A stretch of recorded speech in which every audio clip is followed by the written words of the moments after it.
Ngayon lang nakakita ng amang ibinubuyo ang anak ng ganito. Malapit nang magtungo ang anak sa kabisera para sa pagsusulit sa militar, hindi binigyan ng kahit isang kusing na baon, kundi isang sobre lang ang iniabot. Sabi niya sa sulat na ito, hindi lang makakakain at makakatira ng libre ang anak, kundi madali ring papasa sa pagsusulit. Kapag nakita ng hukom ang sulat na ito, tiyak na tatakbo itong sasalubong kahit hindi na makapagsuot ng sapatos. Pinagbilinan ng ama ang anak na tandaan ang ugnayan nila sa hukom at pinaulit sa anak na siya ay pamangkin ng asawa ng kapatid ng pinsan ng tiyuhin ng hukom na si Choi Mayonggil. Sobrang proud ang ama sa matibay na relasyong ito. Ngunit ang asawa sa tabi niya ay nangungutya at nagdududa sa asawa, pero sinigawan lang siya nito at sinabing siya ay taong maraming karanasan. Hindi matiis ng ina na makitang aalis ang anak ng walang dala, kaya palihim siyang naglagay ng kaunting baon. Pero si Dalhayang ay tapat na anak, sobrang tiwala at hanga sa kanyang ama, inisip niyang isang buwan lang ang lalakbayin at hindi kailangang gumastos sa bahay ng marangal na kamag-anak. Dahil sa pagiging inosente ng anak, hindi na nakaimik ang ina at isiningit na lang ang pera sa gamit nito. May kumpiyansang sinabi ni Dalhayang sa ina na hintayin ang balita ng kanyang pagpasa, bago bitbitin ang dalawang sulat at sumakay sa matandang kabayo paalis. Nag-aalala ang ina kung makakarating ba ang matandang kabayo sa lungsod ng Hanyang, pero sabi ng asawa ay labis lang ang kanyang pag-aalala. Wag lang sa Hanyang, kahit sa Ming ay walang problema.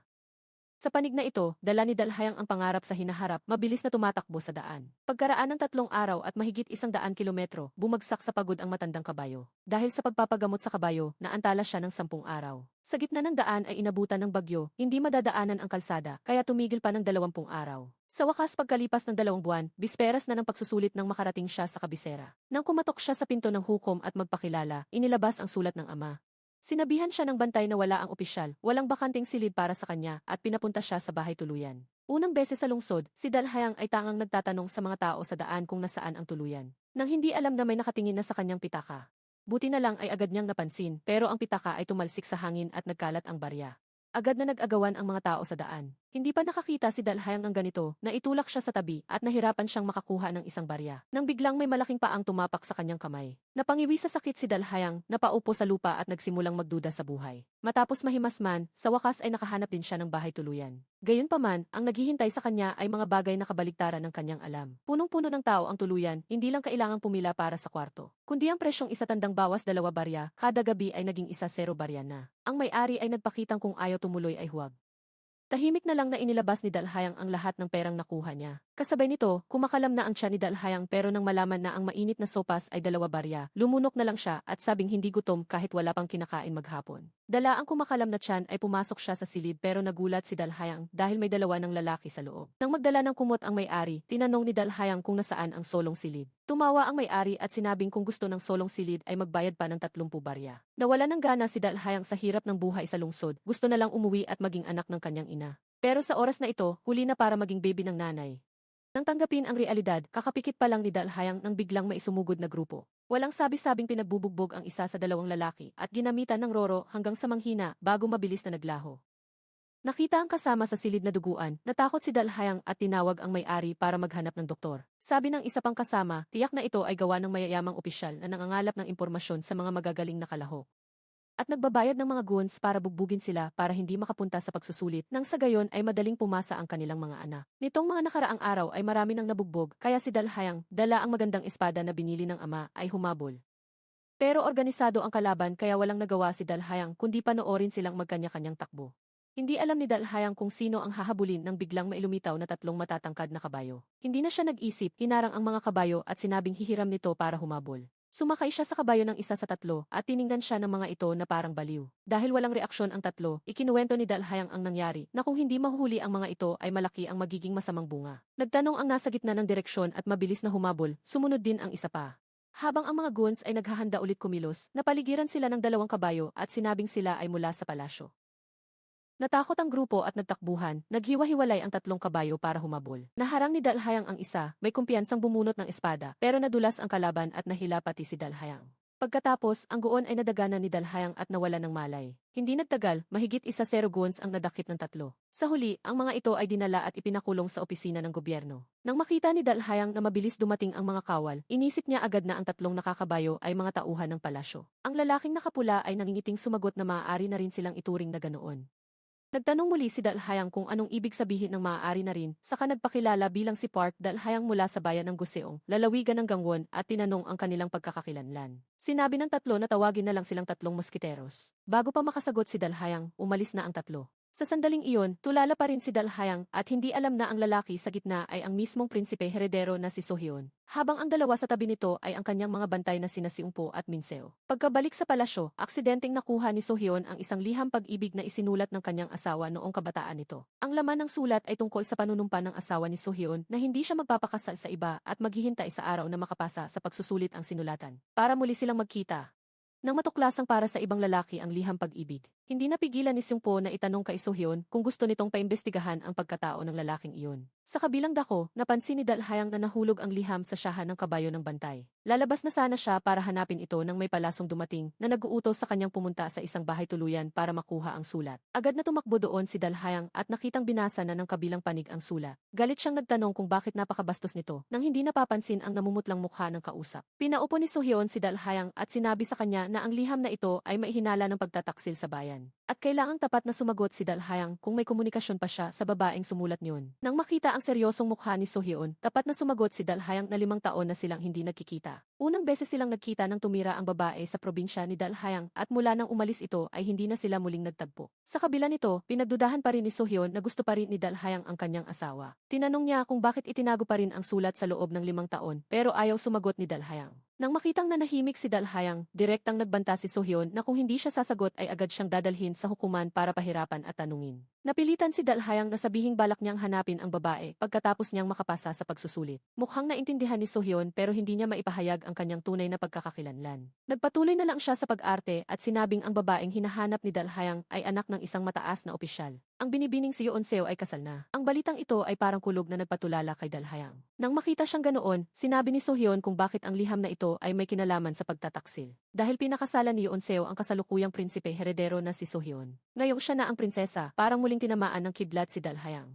Sa nakitang mukha ni Dalhayang, nagtaka si Sohyon kung bakit may taong hindi alam kung kaninong anak ang prinsesa. Sinabi ni Dalhayang na ang kanyang bayan ay nasa liblib na kabundukan. Inabot siya ng 2 buwan para makarating dito. Sa pag-alala sa masasayang sandali kasama ang dating kasintahan at ang kanilang pangako sa isa't iisa. Biglang naguluhan si Dalhayang at naitanong sa sarili kung para saan pa ang lahat ng kanyang pagsisikap sa pagsasanay. Nang makitang umiiyak si Dalhayang, naramdaman ni Sohyon na ito ay kakatwa. Hindi pa nga siya nagagalit pero ang lalaki ay umiiyak na. Samantala, si Siungpo na nakikinig sa labas ay nakaramdam ng kakaiba. Nang wala nang marinig na ingay, biglang binuksan ni Sohyon ang pinto. Inutusan niya ang bantay na bumili ng ilang gamit dahil naging komplikado ang sitwasyon. Kahit ang paglalasing ay hindi sapat para gumaan ang loob. Sa loob ng palasyo, naghahanda na ang prinsesa Yeonseo na patayin ang ilawan para matulog. Nang magulat ang katulong na dumating si Sohyon. Nagulat si Yeonseo at napatingin sa kanyang mama. Sinabi rin ng mama na ito ay napaka-abnormal na pangyayari. Lumalabas na 5 taon na silang kasal pero hindi pa sila kailanman nagsasama sa iisang silid. Habang nagmamadaling magsuot ng balabal si Yeonseo, umasok na si Sohyon. Pagkakita sa kanya, magalang na bumati si Yeonseo. Nakita niyang tinitigan siya ng matagal ni Sohyon bago umupo sa pangunahing upuan. Nag-atubili si Yeonseo at balak magsalita. Pero dumiretso na si Sohyon sa punto at tinanong kung kilala niya si Park Dalhayang. Hindi agad ito naalala ni Yeonseo. Dahil dito, nagpatuloy si Sohyon sa pagtanong kung kilala niya si Park Dalhayang na tagahukom ng Guseong sa lalawigan ng Gangwon. Hindi inakala ni Yeonseo na malalaman ni Sohyon ang tungkol sa kanyang unang pag-ibig noong kabataan.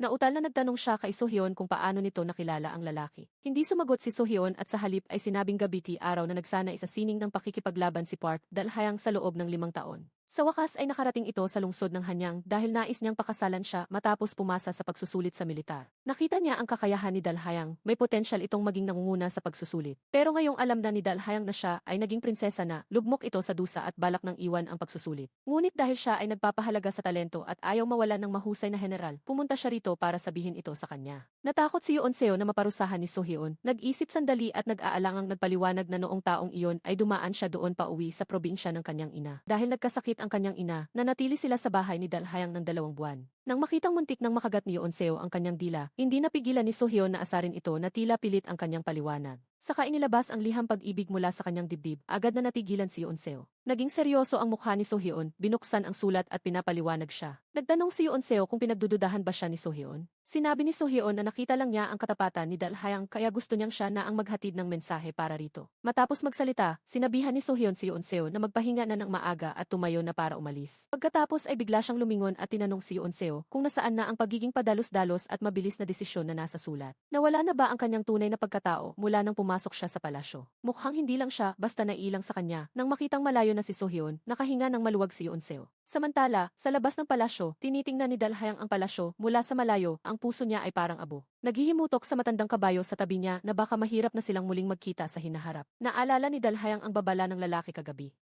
na nagsabing dapat siyang pumasa bilang nangunguna para patunayan ang kanyang kalinisan at sinabing palagi siyang babantayan. Kung susuko siya dahil sa dusa at uwi, ituturing itong pagtataksil at sa oras na iyon ay hindi lang siya ang dadakpin, kundi isisiwalat din ang liham na magsasangkot sa pamilya ng prinsesa. Naramdaman ni Dalhayang na hindi makatwiran ang mga banta, hindi naman madaling maging nangunguna sa pagsusulit. Bukod doon, may asawa na siya, hindi na siya makikigulo pa, bakit ituturing na pagtataksil?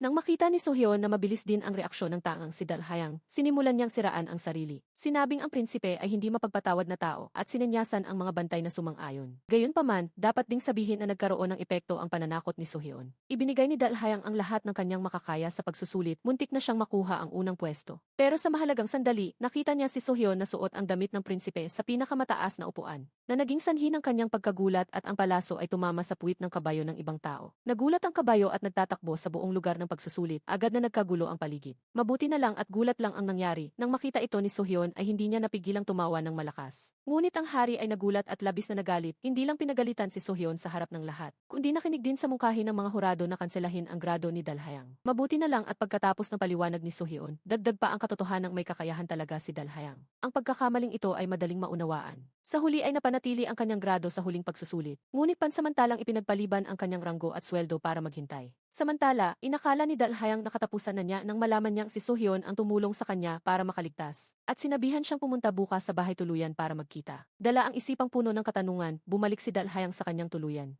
Naghahandang sumulat para ibalita ang magandang balita sa bahay. Sa sandaling ito, isang mama ang lumapit sa pinto at nagtanong kung siya ba si Park Dalhayang na tagahukom ng Guseong. Tumango si Dalhayang bilang kumpirmasyon at sa mismong sandaling ito, biglang lumitaw si Yoon-seo mula sa kung saan. Nang makita ang dating kasintahan, natigilan si Dalhayang at nagtanong kung bakit siya narito. Pinapaalis ni Yoon-seo ang mama, saka pinigilan si Dalhayang na balak lumabas. Sinabing magsasabi lang siya ng ilang salita at aalis din agad. Sinabi ni Yoon-seo kay Dalhayang na ibinigay ni Sohyeon ang sulat na iyon sa kanya. Nang marinig na narito siya at naghihintay, hindi niya matiis na hindi siya siputin. Siniin ni Yoon-seo si Dalhayang kung bakit hindi nito naintindihan ang kanyang ibig sabihin. Kahit humihingi siya ng paumanhin dahil hindi natupad ang pangako, ang pagpili sa kanya bilang asawa ay hindi niya desisyon kundi dala ng tadhana, kaya huwag siyang sisihin sa pagiging manhid. At dapat ituring ni Dalhayang na ito na ang huling pagkikita nilang dalawa. Sa sandaling ito, kapwa namumula ang kanilang mga mata. Pagkatapos ay binati ni Yoon-seo si Dalhayang dahil sa pagpasa sa pagsusulit, tiyak na magiging proud ang buong pamilya sa kanya. Pagkasabi nito, nagmamadaling tumalikod at umalis si Yoon-seo. Tumingin si Dalhayang sa labas ng bintana at hindi na napigilang pumatak ng kanyang mga luha.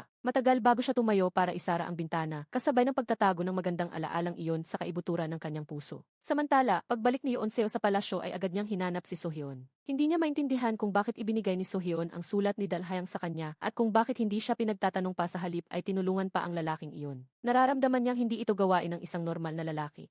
Ngunit isang pangungusap ni Sohyeon ang nagpagalit sa kanya na karaniwan ay maingat magsalita. Sinigawan niya si Sohyeon at sinabing hindi siya isang taong makitid ang isip. Sa halip, si Sohyeon ang taong walang pakialam sa kanya. Nang marinig ito, sa halip na magalit ay ngumiti pa si Sohyeon at sinabing akala niya ay takot siya sa kanya pero hindi pala gaya ng kanyang iniisip. Hindi matanggap ni Yoon-seo ang pangungutya ni Sohyeon kaya medyo nawala siya sa sarili at sinabing alam niyang mas gusto ni Sohyeon ang babaeng unang napili noon. Pero hindi niya iyon kasalanan at higit sa lahat, hindi rin niya ginustong maging prinsesa. Lumalabas na 5 taon na ang nakakaraan, si Yoon-seo ang naging kapalit na prinsesa dahil ang unang napili ay pumanaw 3 araw bago ang kasal. Sa panig ni Yoon-seo, naniniwala siyang palaging naaalala ni Sohyeon ang babaeng iyon. Sa pag-iisip nito, muling pumatak ang kanyang luha at naitanong kung ano ang kinalaman ng pagkamatay ng babaeng iyon sa kanya. Sa pag-iisip na 5 taon na silang kasal pero nananatili pa rin siyang berhen, hindi makapagsalita si Yoon-seo sa sama ng loob. Habang tinitingnan ang asawang umiiyak, nakangiti pa ring nagpaliwanag si Sohyeon na hindi siya nanlalamig dito, lahat ay bunga lang ng malawak niyang imahinasyon. Naniniwala si Yoon-seo na nagsisinungaling si Sohyeon dahil lahat ng tumitingin sa kanya ay nakikitang siya ay pinapabayaan.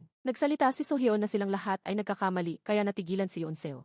Huminga siya ng malalim, ibinalik ang pagiging prinsesa at nagtatampong sinabing naintindihan na niya na siya lang pala ang hindi nakakaalam ng lugar niya at walang saysay na nagkakagulo. Nagpasalamat siya kay Sohyeon dahil sa malawak na pagpapasensya sa kanyang kawalang katwiran. Pagkatapos nito, hindi inakala ni Yoon-seo na sasakyan ni Sohyeon ang agos at sasabihin kontento siya sa paumanhin nito. Naramdaman ni Yoon-seo na parang sumuntok siya sa bulak. Hindi niya maisip kung paano nasasabi ni Sohyeon ang mga salitang iyon. Sa sandaling ito ay wala nang masabi si Yoon-seo. Kung hindi siya aalis, baka sumabog ang kanyang dibdib. Ngunit biglang humabol ng bati si Sohyon na magkaroon siya ng masayang pahinga. Ang tanging nagawa ni Yoon Seo ay magdasal na huwag niyang masaktan ang kanyang asawa. Pagkatapos nito ay nag-akalang matino at kalmado si Sohyon ang hindi alam na pinagsisismisan na siya ng kanyang dalawang bantay at matalik na kaibigan. Sa kaliwa, si Seungpo na mahilig mangulangot ay kamag-aral na lumaking kasama ni Sohyon. Dahil pinilit ng ama na pakasalan ang isang pangit at matandang babae, palagi siyang pinagtatawanan ni Sohyon. Habang si Min Seo ay isang mongheng mandirigma na bata pa lang ay napili na ni Sohyon para maging bantay. Sabay-sabay silang lumaki, magkakaibigan at magkakampi.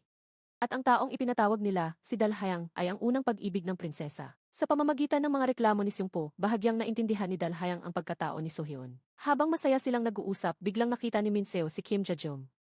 Ang taong dapat ay nagbabantay sa hangganan pero narito, kaya agad silang naghati-hati ng gawain. Pinabantayan ni Min Seo si Dalhayang sa labas, habang si Seungpo ay palihim na nakikinig sa labas ng silid ng general. At siya naman ay tumakbo para ibalita kay Sohyon ang narinig. Lumalabas na balak iwan ni Kim Ja-jum ang Ming na kanyang sinusunod at lilipat para sumuko sa Hyukim. Kasabay nito, napansin ni Dalhayang na nagbabantay sa labas ang isang lalaki at isang babae na kahina-hinala. Nang matiyak na pumasok ang dalawa sa silid ng general, sininyasan niya si Seungpo na ituloy ang pakikinig. Ngunit sa sandaling malalaman na ang mahalagang lihim, napansin sila ng lalaking nakaitim sa loob. Nang makitang tatakas ang mga opisyal sa silid, agad humabol si Seungpo pero hinarang siya ng mga tauhan ng kalaban. Dumating si Min Seo kasama si Sohyon, matapos malaman ang direksyon ng pagtakas, mag-isang humabol si Sohyon. Sa kwadra, nahuli niya ang isa na hindi pa nakakatakas, nang makita ang mukha nito, natigilan si Sohyon. Ang taong ito ay ang mismong babaeng ipinangako kay Sohyon noon. Biglang namula ang mga mata ni Sohyon sa pagtataka, habang ang mga mata ng babae ay puno ng puot. Samantala, kararating lang ni Dalhayang at agad nakitang may atake kay Sohyon. Mabilis na nagbabala si Dalhayang pero hindi nakaiwas si Sohyon, kaya nasugatan ang braso niya. Tumakas ang nakaitim kasama ang babae sakay ng kabayo. Kumuha si Dalhayang ng kahoy at ibinato pero sa kasamaang palad ay hindi tinamaan. Dumating sina Seungpo at Min Seo. Kinuha ni Dalhayang ang espada ni Sohyon at humabol ng walang pag-aalinlangan. Pero agad siyang nagsisi, matapos ang malayo-layong habulan, biglang mailumitaw na maraming tao sa harap. Kasunod nito, daan-daang araw ang parang ulan na lumipad patungo sa kanya. Mabuti na lang at mabilis siyang nagtago sa likod ng kabayo at nakatakas sa paningin ng kalaban. Ang kabayong may mga tama ng araw ay dinala siya sa ligtas na lugar bago ito bumagsak. Samantala, tulala pa rin si Sohyon at hindi alam na nalaman ni Yoon Seo ang palihim niyang paglabas sa palasyo. At balisa ito dahil malapit nang dumating ang hari. Habang hindi alam ni Yoon Seo ang gagawin, dumating ang utusan at sinabing nasa pinto na ang hari. Wala siyang choice kundi harapin ito, tinanong ng hari kung nasaan si Sohyon. Dahil hindi marunong magsinungaling, nautal na sinabi ni Yoon Seo na nakatulog na si Sohyon dahil sa kalasingan. Hindi naniwala ang hari at tinanong kung nasa loob ba talaga si Sohyon, na nahimik si Yoon Seo sa takot na magkamali. Biglang nagalit ang hari sa pakiramdam na niloloko siya, kaya pumasok siya sa silid. Sa isang kalabog, bumukas ang pinto at nakitang nagbibihis nga ang kanyang anak. Nakahinga ng maluwag ang hari at tinanong kung bakit ito nagtagal. Tumakbo si Yoon Seo at nang makitang nakabalik na si Sohyon, gumaan ang kanyang loob. Humingi ng paumanhin si Sohyon sa ama dahil sa bagal, lumabas na binabangungot ang hari kaya pinuntahan si Sohyon sa gabi. Sinabi ng hari na sa palasyong ito, si Sohyon lang ang tanging mapagkakatiwalaan niya sa lahat ng bagay. Pagkatapos mag-usap ay umalis na ang hari. Nang makaalis ang hari, tinanong ni Yoon Seo si Sohyon sa nangyari at nakitang dumadaloy ang dugo sa braso nito. Sa pag-aalala, lalapit sana siya para tignan ito pero umiwas si Sohyon. Hindi nagpaliwanag si Sohyon, tinawag ang kanyang eunuch at pinaalis si Yoon Seo. Mabagal na lumabas si Yoon Seo, 5 taon na siyang binabaliwala at naiyak sa sama ng loob. Dumating si Seungpo, ang bantay ni Sohyon. Nakita ni Yoon Seo ang dugo sa kamay nito at tinanong kung ano ang nangyari kay Sohyon pero hindi sumagot si Seungpo. Nagalit si Yoon Seo dahil hindi siya pinansin ni Seungpo at sinabing hindi niya ito palalampasin. Sa loob naman, sinabi ni Sohyon sa eunuch na nakita niyang muli si Myeong. Nagulat ang eunuch na buhay ang akala nilang patay na at sinabing hindi niya nakitang inilibing ang babae noon. Inutusan siya ni Sohyon na kumpirmahin itong muli. Sa labas, kakapaliwanag lang ni Seungpo nang biglang bumukas ang pinto at lumabas si Sohyon na nakasibilyan. Nandoon pa si Yoon Seo, sinabi ni Sohyon na huwag mag-alala at matulog na at biro lang daw ang dugo gamit ang pintura. Dahil tapos nang magpaliwanag si Seungpo, napahiya ito at gustong maglaho. Pero seryoso si Sohyon at sinabihan si Seungpo na magmuni-muni dahil hindi nito nakilala ang biro ng iba. Hindi nakaimik si Yoon Seo at matapos siyang patahimikin, hinila na ni Sohyon si Seungpo paalis. Maraming butas ang kwento para kay Yoon Seo. Tinanong niya si Sohyon kung saan papupunta sa ganitong oras. Lumingon si Seungpo at sinabing magpapagamot lang sa manggagamot kaya huwag nang mag-alala. Pagdating sa manggagamot, huminto sa pagpapanggap si Sohyon at nagpakaawa na gamutin siya dahil sobrang sakit na. Pero dahil nakatingin ang dalawang bantay, kahit takot sa sakit ay nagtiis si Sohyon. Sa kabilang dako, nakatanggap si Dalhayang ng liham mula kay Sohyon na makipagkita sa bahay ni Choi Mayonggil. Pagpasok niya, nakita niyang pinapagalitan ni Choi Mayonggil ang dalawang bantay dahil nasugatan si Sohyon. Maging si Sohyon ay napagsabihan dahil sa palihim na paglabas sa gabi na parang ordinaryong tao na hindi angkop sa isang hari. Biglang lumitaw si Dalhayang at tinanong ni Choi Mayonggil kung sino siya. Nagpakilala si Dalhayang at nagpakita pa ng sulat ng ama na buong pagmamalaking nagsasabing siya ang apo sa tuhod ng biyena ng bayaw ng mataas na opisyal. Hindi na talaga maalala ng hukom na si Choi Mayonggil kung sino ito kaya iniba na lang ang usapan. Nang malaman na kapapasa lang ni Dalhayang sa pagsusulit sa militar at napansin ni Sohyon, kinausap niya ito tungkol sa sitwasyon ng bansa. Ang Ming na laging inaasahan ng Joseon ay nasa panganib na. Habang ang late Jin ay nagsisimulang lumakas, ang Joseon ay nasa gitna ng alanganin. Maraming gustong magtanggol sa Joseon pero hindi alam kung nasaan ang daan pasulong. Kasama na rito ang mga taong kumikilos lang para sa pakinabang at umiiwas kapag may panganib. Tinanong niya si Dalhayang bilang opisyal ng militar kung anong landas ang nais tahakin sa ganitong sitwasyon. Sa panig na ito, napatunayan ni Sohyon na ang babae noon ay hindi pa pala patay. Nahanap ng eunuch ang matandang opisyal na naging tagapamagitan noon para linawin ang sitwasyon. Nalaman na walang nakakita sa bangkay ng babae, kundi mga alipin lang ang naglibing at ang aliping iyon ay nagpakamatay din makalipas ang ilang araw. Tinanong ng eunuch si Sohyon kung ano ang gagawin niya kung talagang buhay pa si Miryeong. Hindi sumagot si Sohyon at mabilis na bumalik sa palasyo. Sa ibang kaganapan, ngayong araw ay dinalaw ng ina ni Yeonseo ang kanyang anak. Pagkakita kay Yeonseo, naglabas siya ng agimat para sa anak, sinabing siguradong mabubuntis siya rito. Tago daw ang isa at ang isa ay ilagay sa ilalim ng unan ng asawa. Sa loob ng kalahating buwan ay tatalab ito. Lumalabas na ilang araw ang nakalipas, nagkasakit ang hari bilang anak at menugang babae. Dapat sana ay dinalaw nila ito kinabukasan. Ngunit hindi bumalik si Sohyon sa palasyo, kaya matagal siyang hinintay ni Yeonseo noong araw na iyon at sa huli ay mag-isa itong pumunta sa hari. Habang naghahanda si Yeonseo na harapin ang hari ng mag-isa, biglang lumitaw ang taong nawala ng buong gabi na may sugat. Gulat na gulat si Yeonseo nang makita si Sohyon, pero sa susunod na sandali ay narinig niyang tinuya siya nito na hindi man lang siya makalaban sa kanya. Ano nga ba ang magagawa mo ng mag-isa? Naiyak si Yeonseo sa sama ng loob. Sa sandaling ito, bumukas ang pinto pero inutusan ni Sohyon ang eunuch na isara muli ito. Naguguluhan ang hari at nagtanong kung anong kalokohan ang ginagawa nila. Sa labas ay nagmamadaling nag-ayos ng damit at nagpunas ng luha si Yeonseo. Nang makitang kalmado na siya ay saka lang nag-utos si Sohyon na buksan ang pinto at sabay silang bumati sa hari. Ang kaliwang kamay ni Sohyon ay medyo hindi natural ang galaw dahil sa sugat. Nag-aalalang tumingin sa kanya si Yeonseo. Sinabi ni Sohyon na ayos lang siya. Lalo namang naguluhan ang hari at nagtanong kung anong drama ang ginagawa ng dalawang ito. Pagkatapos ay tinanong ng hari si Sohyon kung may masakit ba sa kanya dahil kakaiba ang kanyang kinikilos. Agad na natakot si Yeonseo nang marinig iyon. Mabilis na nagpaliwanag si Sohyon na baka dahil hindi siya nakatulog ng maayos kagabi kaya medyo nangangalay ang kanyang kamay. Naintindihan naman ito ng hari, ipinaliwanag niya na binangungot siya kagabi kaya kailangan niya silang abalahin ngayon.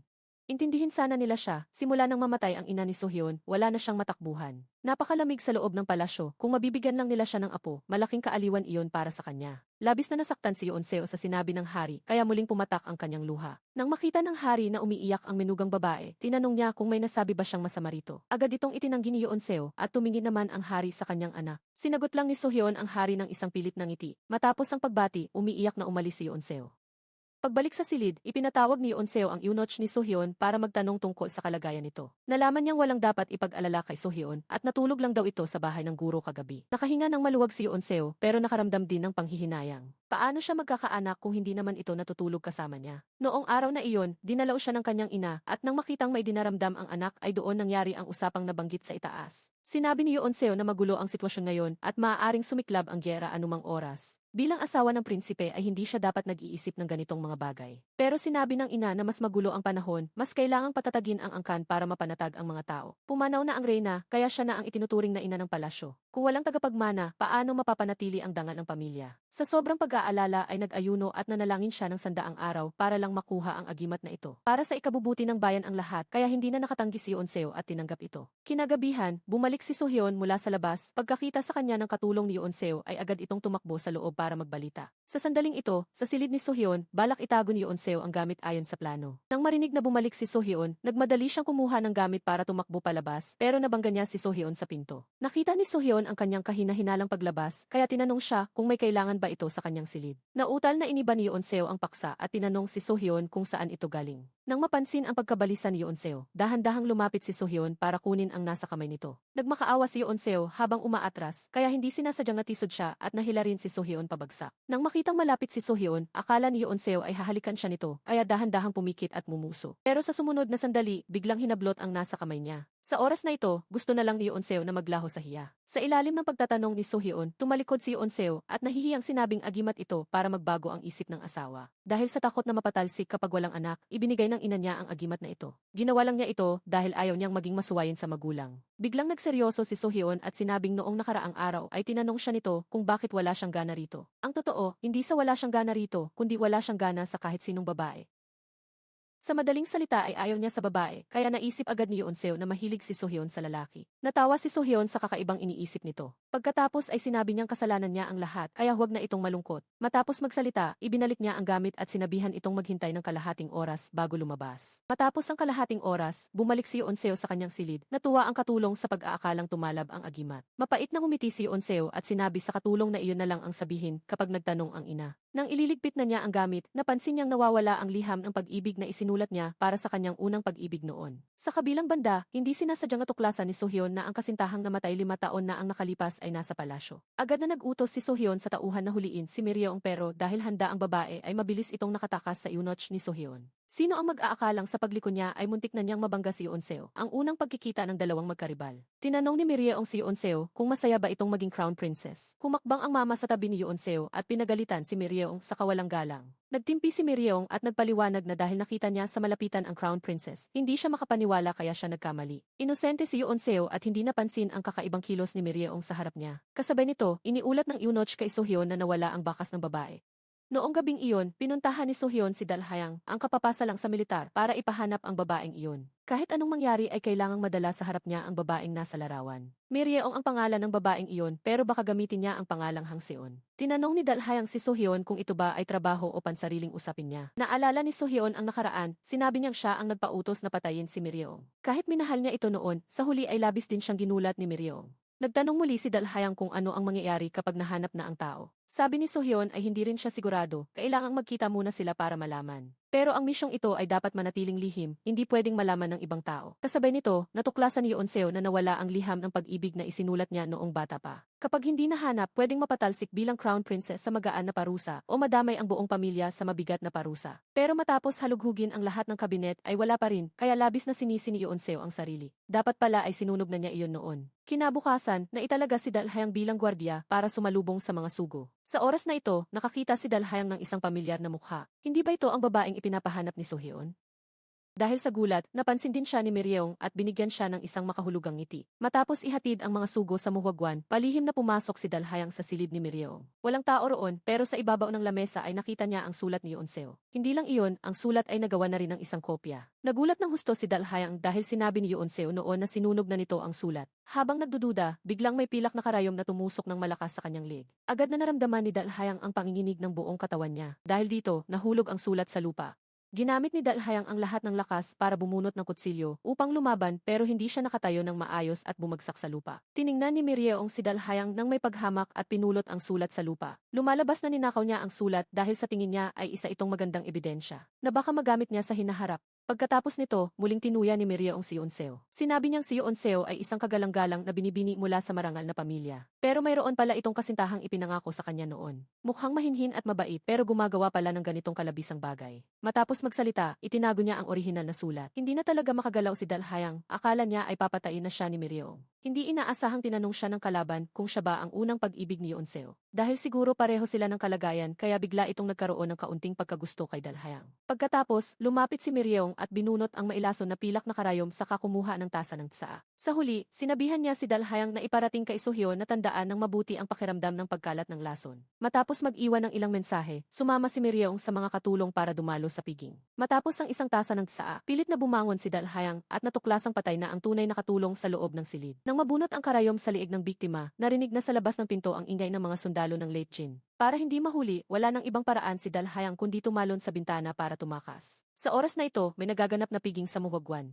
Matapos ang mainit na pakikipagtalakayan sa mga opisyal, nagpa siya ang hari ng Joseon na harapin ang general ng Late Jin na si Yong-o kahit ito ay kahiyahiya. Pero habang nasa daan, bigla niyang naalala ang panaginip niya noon, ang eksenang pinatay siya ng mga sundalong Tatar gamit ang mga aro. Sa huli, nag-utos siyang pugutan ang general ng kalaban na si Yong-o para ipakita ang paninindigan ng Joseon sa Ming at sa buong mundo. Nang malaman ang balita, naghanda si Yong-o na tumakas. Lahat ng opisyal ng Late Jin sa grupo ng mga sugo ay napigilan. Nag-aalala si Sohyeon na magkaroon ng gyera, kaya gusto niyang bawiin ng ama ang utos. Pero ang salitang nabitawan na ay parang natapong tubig, tumalon si Yong-o mula sa atik habang hinahabol. Tamang-tama na nagkita sila ni Dalhayang nakagigising lang matapos mahimatay, parehong bumunot ng espada ang dalawa. Sa sandaling ito, narinig sa itaas ang utos ng opisyal na huliin si Yong-o. Agad na tumakas ang kalaban at hinabol ito ni Dalhayang. Para sa ikabubuti ng lahat, nag-utos si Sohyeon sa dalawang bantay na protektahan ang buhay ni Yong-o. Mas mabuting huliin itong buhay. Sa ibang kaganapan, balisa pa rin si Yeon-seo tungkol sa sulat. Nang ibalita ng mama na nakabalik na si Sohyeon, nag-alinlangan siya sandali bago nagpa siyang umamin kay Sohyeon. Habang papunta si Sohyeon sa silid aklatan, tinawag niya ito at sinabing may personal na bagay siyang gustong sabihin. Akala ni Sohyeon ay natakot ito sa mga kumakalat na balita, kaya lumapit. Sinabi niyang wala pang nangyayaring masama, huwag mag-alala, magiging maayos ang lahat. Kinakabahang sinabi ni Yeon-seo na ang usaping ito ay tungkol sa kanyang sarili. Matapos magsalita, tumingin siya sa likod, kaya umatras ng ilang hakbang ang mga bantay. Saka lang nag-aalinlangang sinabi ni Yeon-seo na nakagawa siya ng isang pagkakamali. Nang makita ni Sohyeon na hindi ito makapagsalita ng diretsyo, hindi niya napigilang biruin ito. Nang marinig iyon ni Yeon-seo ay nawalan siya ng gana at lalong hindi na nakapagsalita. Pagkatapos, bago pa makasagot si Sohyeon, tumalikod na siya at tumakbo paalis. Nagsisisi si Yeon-seo at pagbalik sa silid ay nakita niyang nasa labas ng kanyang palasyo ang kanyang unang pag-ibig. Nagmadali siyang lumapit at tinanong kung bakit narito si Dalhayang.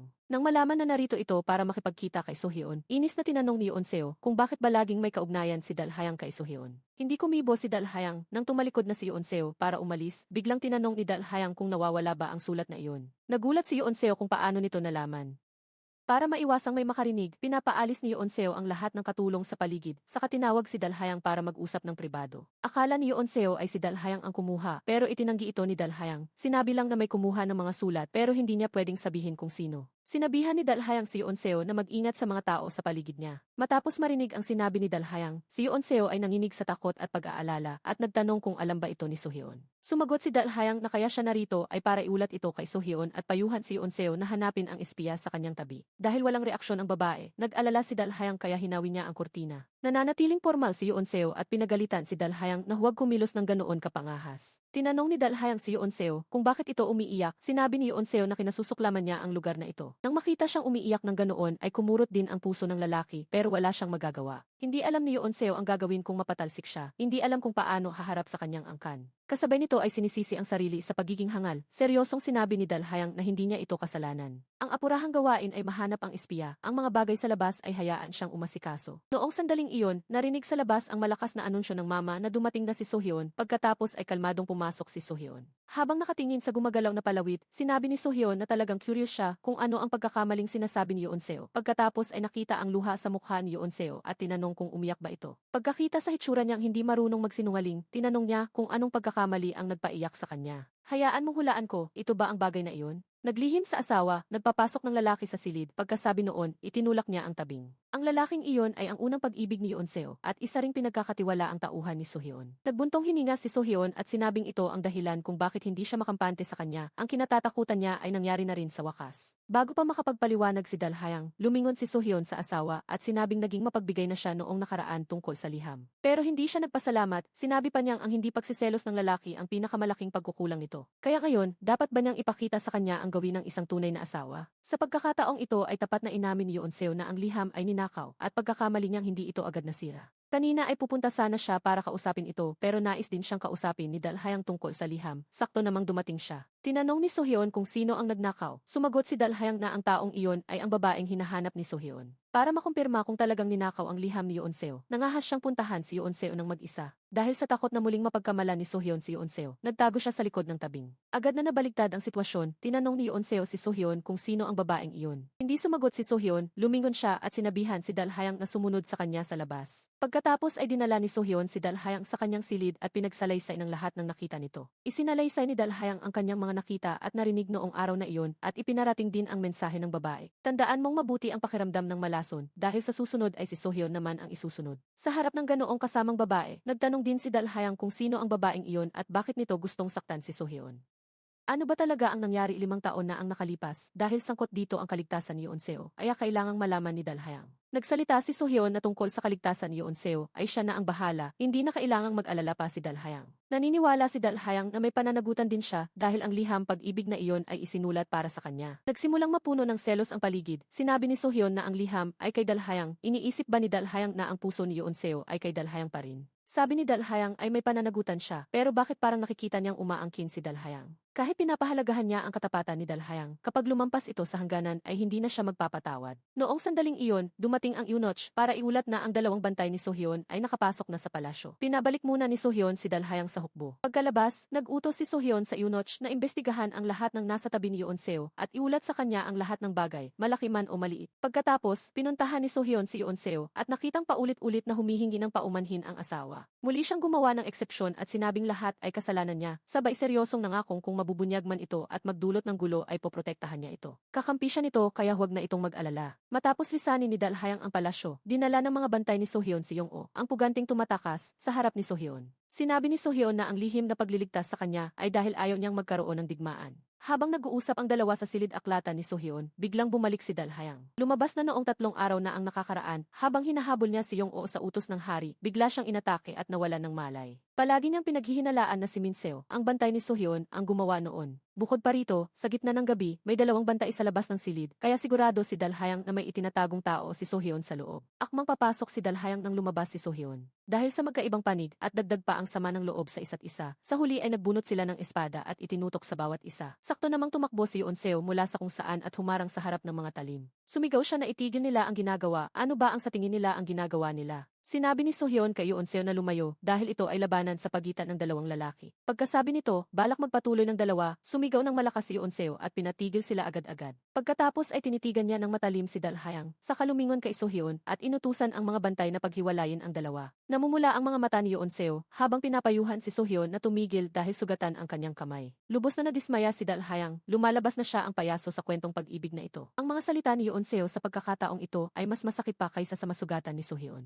Sa huli, dinala palayo si Dalhayang, habang si Sohyeon naman ay umalis para bang banda ang sugat. Binuksan ni Seungpo ang benda ni Sohyeon, hindi na pigilang tuksuhin si Sohyeon na dahil sa selos kay Dalhayang kaya nakipaglaban ng walang rason. Siyempre, hindi aminin ni Sohyeon na nagsiselos siya at hindi pa niya kayang mapagtanto na nagsiselos siya sa oras na ito. Nang makitang nagmamatigas si Sohyeon, nagpatuloy si Seungpo sa pagsasabing walang dapat ikahiya si Sohyeon, sa halip ay dapat pa siyang magpasalamat kay Dalhayang dahil ginising nito ang kanyang damdamin. Sa oras na ito, nagulat ang eunuch na dumating na ang prinsesa. Pumasok si Yeonseo, nakitang walang suot na pang-itaas si Sohyeon, kaya nagtakik siya ng mga mata at lumingon pero nasilip niyang dumadaloy ang dugo sa braso nito. Sa kabila ng payo ni Sohyeon, diretso siyang lumapit para gamutin ang sugat nito. Sinisi ni Sohyeon si Yeonseo dahil hindi nakikinig, nagmamadaling nagsalita si Seungpo na huwag mahiya, sa halip ay dapat pang batiin ang prinsesa. Pagkatapos ay sadyang lumabas ng may ngiti sa mukhang sa wakas ay naging masaya na rin ang kaibigan niya. Hindi naintindihan ni Yeonseo ang pinag-uusapan nila kaya tinanong niya kung bakit sila nag-aaway. Nang makitang ayaw nitong magsalita, binago niya ang tanong kung nagtatago ba ito ng ibang babae sa likod niya. Itinanggi ito ni Sohyeon dahil sa kanyang katayuan, kahit may libo-libong magagandang babae sa palasyo ay hindi niya kailangang magtago. Nang marinig ito, hindi sinasadyang dinalasan ni Yeonseo ang lakas sa pagbebenda. Napaaray si Sohyeon, saka nagreklamo na dahil sa selos ay naghihiganti sa kanya si Yeonseo. Nagpatuloy si Yeonseo sa pagtatanong kung sino ang babaeng iyon ang kumuha ng kanyang liham. Nagtanong pabalik si Sohyeon tungkol sa 1 buwan sa probinsya ni Dalhayang. Gaano ba siya naging mabuti kay Dalhayang at hindi siya nito malimot-limot? Kahit dahil sa kanya ay nagawa nitong lumaban sa isang prinsipe na tulad niya. Sinabi ni Yeonseo na kailanman ay hindi siya naging mabuti kay Dalhayang. Habang naglalandian ang dalawa rito, si Dalhayang naman ay nakakulong. Naalala ang pagkampi ni Yeonseo kay Sohyeon kaya naiyak siya sa labis na pait. Pagkaraan ng ilang sandali, pinuntahan ni Sohyeon si Dalhayang, dala ang mensahe ni Yeonseo. Gusto niyang hayaan ni Sohyeon si Dalhayang na tahakin ang landas na talagang gusto nito. Habang nakasakay sa kabayo si Dalhayang at balak nang bumalik sa probinsya, bigla niyang nakita ang mama sa palasyo ni Yeonseo na palihim na lumalabas. Naalala ang espiyang hindi pa nahuhuli sa tabi ni Yeonseo, kaya sinundan niya ito. Sa sandaling ito, ibinibigay ng mama ang susi sa isang taong nakaitim pagkatapos ay pinapatay siya nito. Nang dumating si Dalhayang, naghihingalo na ang babae. Sa gitna ng pag-iyak at pagsisisi, sinabi ng mama kay Dalhayang na si Miryeong, ang unang pag-ibig ni Sohyeon, ang may gawa nito. Galit si Miryeong sa lahat ng tao noon, napilitan lang siyang gawin ito dahil sa banta ni Miryeong. Pagkatapos sabihin kung nasaan si Miryeong, nalagutan siya ng hininga. Base sa sinabi ng mama, natagpuan nga ni Dalhayang si Miryeong sa isang silong sa ilalim ng tindahan ng mga damit. Samantala, ang kinuha ng taong nakaitim ay ang susi sa pribadong silid-aklatan ni Sohyeon, kung saan palihim niyang itinago si Yong-o. Ngunit gusto ng hari na ipapatay si Yong-o. Kung matutuklasan ito ay parurusahan ng pagtatapos nagtataksil sa bayan. Ang taong nakaitim at si Miryong ay parehong tauhan ni Kim Ja-jom, ang commander ng hukbo. Hawak ni Kim Ja-jom ang susi ng kulungan ni Yong-o. Nais niyang pilitin si So-hyun na makipagtulungan sa kanya. Si Kim Ja-jom ang tumulong sa kasalukuyang hari para maluklok sa trono. Ngunit dahil sa sama ng loob sa hari ngayon, gusto niyang sumama sa kanya si So-hyun sa pag-aalsa. Binigyan lang niya si So-hyun ng kalahating araw para mag-isip, kung hindi ay isusumbong niya ang tungkol kay Yong-o. Habang nangyayari ito, hinintay ni Dalhayang si So-hyun sa daan pabalik ng palasyo para ihatid ang mensahe ni Miryong. Kung ayaw ni So-hyun na makontrol ni Kim Ja-jom, ay kailangang puntahan niya ito. Nag-aalala si Dalhayang na manganib si So-hyun kung mag-isa lang, kaya gusto niyang sumama. Muling tinuya ni So-hyun si Dalhayang tungkol sa pagtutok ng espada sa kanya kagabi. Ngayong nagsasabi siya ng ganito, hindi ba nahihiya si Dalhayang? Kung sasabihin ni Dalhayang na nag-aalala siyang mabalo si Yeonseo, baka maniwala pa siya. Habang hindi makapagsalita si Dalhayang, biglang nagbago ang isip ni So-hyun at ninais na isama si Dalhayang dahil sa simula pa lang ay lihim na nila itong dalawa. Pagkasabi nito, nagtungo ang dalawa sa kinaroroonan ni Miryong. Sa loob ng palasyo, iniulat ng pinagkakatiwala ang eunuch ni So-hyun kay Yeonseo ang pagkamatay ng mama. Nilinaw din nito na ang mama ang siyang nagnakaw ng liham. Nagulat si Yeonseo pagkatapos ay tinanong ang eunuch kung kanino ibinigay ang liham. Tapat na sumagot ang eunuch na ang babaeng iyon ay si Miryong, ang anak ni Gobernador John McKiduth at ang dating na pangasawa ni So-hyun. Lalong nagulat si Yeonseo nang marinig ito dahil ang akala niya ay patay na si Miryong. Ito rin ang dahilan kung bakit siya ang napiling maging kasalukuyang prinsesa. Sa oras na ito, sa labas ng palasyo, sa wakas ay muling nakita ni So-hyun ang kanyang unang pag-ibig na akala niya ay 5 taon ng patay. Kahit sa panaginip ay hindi niya inakalang buhay pa ito. Nang marinig ang mga salitang ito, namula ang mga mata ng babae sa tindi ng galit. Hang Seon ang tunay na pangalan ng babae, ngunit kilala siya sa pangalang Miryong. Nagtanong pabalik si Hang Seon kung curious ba si So-hyun kung paano siya nabuhay sa nakalipas na 5 taon o kung gusto nitong malaman kung paano siya muling nabuhay noong gabing iyon. Sumagot si So-hyun na gusto niyang malaman ang dalawa kaya naalala ni Hang Seon ang nangyari noon. Noong gabing iyon, lahat ng mga utusan ay sumugod para ipapatay siya. Nagmakaawa si Hang Seon para sa kanyang buhay, ngunit siya ay ibinitin. Sinunog pa ng eunuch ang buong bahay. Habang nag-uulat ng sunog ang eunuch, isang utusan ang nagligtas sa kanya. Ngunit may masamang balak ang utusang ito dahil sa simula pa lang ay gusto na nito si Hang Seon. Noong tinangkang gumawa ng masama ng utusan, pinatay siya ni Hang Seon. At sadyang gumawa ng peking eksena para palabasing nagpakamatay ito. Pagkatapos, tumakas siya palabas ng hangganan. Para mabuhay, kailangan niyang maghubad ng maraming beses sa harap ng mga lalaki. Doon din siya natutong makitungo sa mga lalaki. Sa later Jin, naging asawa siya ng isang mayaman at matandang lalaki. Matapos pumanaw ang matanda, nakakuha siya ng malaking mana. Pagbalik sa Joseon, naisip niya ang taong nagtulak sa kanya sa ganitong kalagayan. Kaya hinanap niya si Kim Ja-jom, ang taong may kakayahang makalapit kay So-hyun. Noong una, balak niyang dahan-dahang lumapit kay So-hyun pero hindi niya akalaing matutuklasan siya nito noong pagkakataong iyon. Umiling si So-hyun at sinabing ang katotohanang buhay siya ay isang malaking swerte. Sa nakalipas na 5 taon, araw-araw siyang nabuhay sa pagsisisi dahil hinayaan niya itong umalis ng ganoon. Nang marinig kay So-hyun ang pagsisisi nito, hindi napigilan ni Hang Seon ang maluha. Ngunit hindi na si Hang Seon ang hangal na babae noon.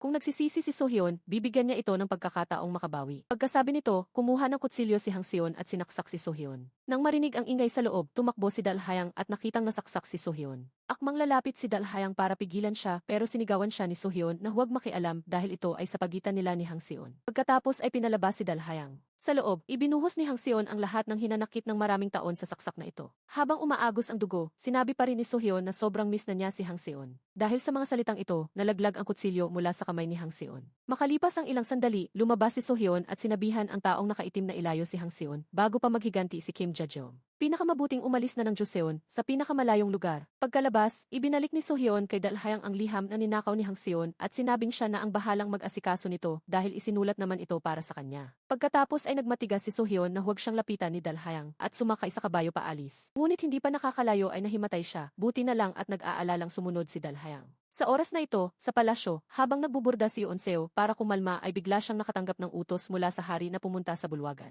Lumalabas na ang hari ay inudyukan ni Kim Ja-jom at nagsimulang paghinalaan si So-hyun. Ipinatawag si So-hyun pero wala ito sa palasyo kaya ang prinsesa na lang ang ipinatawag. Sinubukan ni Yeonseo na manatiling tenang at sinabing pumunta si So-hyun sa bahay ng kanyang guro. Ngunit hindi siya mahusay magsinungaling kaya agad siyang nabasa ng hari. Inutusan ng hari si Yeonseo na sabihin ang katotohanan kung hindi ay papatayin siya. Sa sandaling ito, dumating ang eunuch para iulat na may nangyaring masama kay So-hyun. Sumunod sa yapak ng eunuch, pumasok si Dalhayang at iniulat na nahumaling si So-hyun sa pagsusugal, nakipag-away sa labas ng palasyo at hindi lang iyon, malubharing nasugatan. Galit na galit ang hari habang tuliro naman si Yeonseo. Hindi ba't hinahanap ni So-hyun ang kanyang unang pag-ibig? Ano bang palabas ito? Lumalabas na nasaksak si So-hyun ng kanyang unang pag-ibig, nawala ng maraming dugo at nahimatay. Nakipagkita si Kim Ja-jom kay So-hyun, ngunit nang walang dumating, nagpasya siyang pumasok sa palasyo para isumbong si So-hyun sa movie.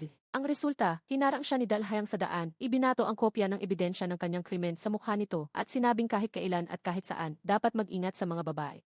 Agad na naisip ng matanda si Hang Seon, kaya nagpunta siya sa lihim na silid sa tinutuluyan nitong bahay tuluyan at pagpasok ay nakita ang kutsilyo sa sahig. Pinulot niya ito, saka natuklasan si Sohyon na nakahandusay at walang malay sa sahig dahil sa sugat. Nang balak na niyang tumakas, dumating si Dalhayang dala ang utos ng hari kasama ang mga bantay at manggagamot. Dahil kumpleto ang saksi at ebidensya, mahihirapang makatakas si Kim Ja-jeom sa parusa. Hindi inakala ni Kim Ja-jeom na ang binhi ng pagdududa na itinanim niya sa puso ng hari ay bumalik sa kanya bilang ganti. Sa panig na ito, binuhat si Sohyon papasok ng palasyo para gamutin. Si Dalhayang at ang dalawang bantay ni Sohyon ay ikinulong dahil sa pagpapaubaya sa pagsusugal ni Sohyon. Sa labas ng pag-aalala habang pinapanood ang paggamot kay Sohyon, biglang nahimatay si Yoon-seo. Nang magising si Yoon-seo, nalaman niyang tapos na ang paggamot kay Sohyon at wala na ito sa panganib. Ngunit hindi pa rin siya mapakali kaya nagpunta siya sa silid ni Sohyon. Sa oras na ito, isang babaeng manggagamot ang nag-aalaga kay Sohyon at ang taong ito ay walang iba kundi si Hang Seon, ang may gawa ng lahat. Habang pinupunasan ang pawis ni Sohyon, naramdaman ni Yoon-seo ang titig nito. Tinanong ni Yoon-seo kung bakit ganoon ang tingin ito sa kanya. Pagkatapos ay pinagalitan si Hang Seon ng eunuch at sa pilitang pinalabas. Noon lang naalala ni Yoon-seo kung sino siya, kaya hinabol niya ito, hinarang at tinanong kung siya nga ba si Hang Seon. Nagtanong si Hang Seon kung paano siya nakilala ni Yoon-seo, saka tumawa sa sarili dahil sa tingin niya ay nakakatawa siya. Malinaw na siya ang sumaksak ng malalim, ngunit ngayon ay siya rin ang nag-aalala sa taong pinakakinasusuklaman niya. Pagkatapos ay tinuyan niya si Yoon-seo at sinabing ang buhay ni Yoon-seo ay kasing katawa-tawa ng sa kanya dahil kailangang pakasalan ang lalaking hindi siya mahal. Bagamat tinatamasa ang karangyaan, hindi naman siya minamahal at mabubuhay na lang sa natitirang panahon dito. Ngunit medyo naiinggit pa rin si Hang Seon sa buhay ni Yoon-seo. Pagkatapos magsalita, binantaan ni Hang Seon si Yoon-seo na bitawan ang kamay niya kung hindi ay baka may magawa siyang hindi maganda. Wala nang nagawa si Yoon-seo kundi panoorin siyang umalis. Pagbalik, tulala si Yoon-seo, walang pakialam sa basang-basang damit at naupo sa tabi ng kama ni Sohyon. Sinabi niya sa walang malay na asawa kung gaano ba talaga ang alam niya tungkol sa pagkatao nito. Sa sumunod na buwan, sinunod ni Yoon-seo ang plano ng guro ni Sohyon. Ginamit ang dahilan ng pagdarasal para sa kalusugan ni Sohyon upang matulungang mailabas si Yong-o sa palasyo. Dahil ang pagtatago ni Sohyon sa taong ito, kung malalaman ng hari, ay magiging ebidensya ng pagtataksil. Ngunit hindi alam ni Yoon-seo, hindi na magtatagal at muntik na siyang mapatalsik dahil sa bagay na ito. Sa kabilang banda, sa ilalim ng payo ng guro ni Sohyon, kinansela ng hari ang utos na patayin si Yong-o. Para maiwasan ang digmaan, kailangan siyang hulihing buhay para sa pakikipag-ayos. Kasabay nito, nagpunta si Yoon-seo sa kulungan para dalawin ang tatlong bantay at ibalita sa kanila ang paggaling ni Sohyon. Sinabi ni Dalhayang kay Yoon-seo na nahanap na ang liham at sinunog na ito. Tinanong ni Yoon-seo kung sino ang nagnakaw, sumagot lang si Dalhayang nakasabwat ito ni Kim Ja-jeom. Si Yoon-seo, na alam na ang totoo noon pa man, ay nagpasalamat kay Dalhayang sa pag-iisip para sa kanya. Balak sana niya itong aluin pero siya pa ang inalo nito pabalik. Pagkaraan ng ilang panahon, nang gumaling na si Sohyon, agad siyang nagpunta para humingi ng paumanhin sa hari. Pinagalitan ng hari ang anak na walang utang na loob, puro sugal ang inuuna. Kung ganoon, paano na lang siya titingnan ng taong bayan? Sobrang disappointed siya rito. Inutusan ng hari na ikulong sa loob ng bahay si Sohyon, hanggang wala pa siyang apo. Huwag na munang magpakita si Sohyon sa harap niya. Pagkatapos, pinalaya na rin si Dalhayang at ang dalawa pa at ipinarating ang utos ng hari. Ang dalawang bantay ni Sohyon ay nasa house arrest ng 100 araw, habang si Dalhayang naman ay agad na pinabalik sa trabaho. Bago umalis ang delegasyon ng mga sugo, sa wakas ay nakaabot din si Dalhayang. Ibinigay ni Sohyon ang kanyang mahalagang espada kay Dalhayang, umaasang matatapos niya ang misyon ng maayos, hindi inakalang muli silang magkikita agad. Sa kabilang banda, matapos ang 5 taong kasal na hindi siya ginalaw ng asawa, hindi na nakatiis si Yoon-seo. Pagkatapos uminom ng ilang baso ng alak, iniwan niya ang mesa, umupo ng diretsyo sa harap ni Sohyon, tinanggal ang sombrero nito, huminga ng malalim at hinubad ang damit nito. Nang makitang hubarin na niya ang lahat ng saplot nito, nagulat si Sohyon at tinanong kung ano ang ginagawa niya. Sinabi ni Yoon-seo na sinusunod niya ang utos ng hari at ginagawa ang tungkulin para iligtas ang sarili. Nawala ng kibo si Sohyon at bago pa man makapagsalita ay hinalikan na siya ni Yoon-seo. Pagkaraan ng ilang segundo, itinulak siya ni Sohyon, ngunit si Yoon-seo na lasing ay lalong naging agresibo at sumugod. Nang makitang nanlalaban si Sohyon, itinumba siya ni Yoon-seo at naghihinagpis na nagtanong kung iniiwasan ba siya nito ngayon. Sinabi niyang siya lang ang tanging meron siya. Pagkatapos ay tumayo si Yoon-seo, tumalikod kay Sohyon at hindi napigilan ang pag-iyak. Natigilan si Sohyon sandali, nagsisisi kung bakit siya naging ganoon kabilis tumanggi. Lumingon siya at gumamit ng biro para amuhin ang asawa. Sinabing mali ang paraan ni Yoon-seo. Kung bigla siyang atake ng ganoon, malilito siya ng husto. Para mapabuti, kailangan niyang mag-aral ng kaunti at ito ang takdang aralin na ibibigay niya sa kanya. Ikinuwento ni Yoon-seo pagkatapos ang tungkol sa pagpunta ni Hang Seon noong walang malay si Sohyon. Sinabi rin niyang alam na niya ang nakaraan ni na Sohyon at Hang Seon bago sila ikinasal. At naunawaan na niya ang kahulugan ng sinasabi ni Sohyon na pagkamuhi sa mga babae. Lumalabas na si Miryeong noong taong iyon ay may ordinaryong mukha, medyo tanga ang isip at maraming usap-usapan sa labas. Habang si Hang Seon, bilang katulong ni Miryong, ay may taglay na ganda at talinong nakahigit sa iba. Dahil sa garbo, pinagpanggap ni Ginang Lee si Hang Seon na isang binibini para iharap sa labas. Upang itago ang mga pangungutya sa kanyang anak na pangit at tanga. Nawala nga ang mga chismis, ngunit ang kahusayan ni Hang Seon ay nakarating sa pandinig ng reyna. Binalak ng reyna na piliin siya bilang crown princess. Narinig ni Hang Seon ang sinabi ng mama at labis na natuwa. Naramdaman ng ginang na hindi na ito maitatago, binalak sabihin ang totoo sa lahat, ngunit pinayuhan siya ni Hang Seon na hayaan siyang sumali sa pagpili dahil hindi pa naman sigurado kung mapipili siya. Ang resulta, sa unang pagpasok sa palasyo, nakilala niya ang batang Sohayon. Na-inlove agad si Sohayon sa kanya, nilihim naman ni Hang Seon sa ginang ang gabi-gabing pakikipagkita kay Sohayon, kaya nahumaling ng husto si Sohayon sa kanya. Sa kabilang banda, nasiyahan din ang reyna kay Hang Seon na pumalit kay Miryong. Ngunit nang itatakda na ang kasal, bumalik ang amang si Lee na nasa ibang lugar. Nang malaman ito, galit niyang pinagalitan ang asawa at agad na pinapunta ang tunay na anak sa pinto ng palasyo para humingi ng tawad. Si Hang Seon na nakikinig sa labas ay hindi matanggap, pumasok siya at sinabing bakit hindi na lang siya ituring na Miryong at sinabihan ang ginang na dalhin ang tunay na binibini sa probinsya para alagaan. Nagalit si Lee nang marinig ito, sinabihan siyang kilalanin ang kanyang katayuan. Hindi na nagpanggap si Hang Seon, tumayo at sinigawan si Lee na gusto niyang maging crown princess at ginamit niya ang sariling kakayahan para mapili. Sinampal siya ni Lee para magising siya sa katotohanan pero ang taong sarado na ang isip ay hindi na makikinig sa payo. Nang gabing iyon, niloko ni Hang Seon ang binibini na lumabas ng silid at dinala sa tabi ng balon. Ang inosenteng binibini ay namatay ng ganoon na lamang. Ngunit agad na narinig sa likuran ang boses ni Sohayon na nagtatanong kung ano ang ginagawa ni Hang Seon. Nang mayahon ang tunay na Miryong, patay na ito. Pinayuhan ng banyaga si Sohayon na walang kasalanan si Lee, mas mabuting hayaan si Hang Seon na tapusin ang sariling buhay. Sa huli, nagpasya si Sohayon na hayaan si Hang Seon na magpakamatay. Mula noon, si Hang Seon ay naging trauma sa kanyang isipan.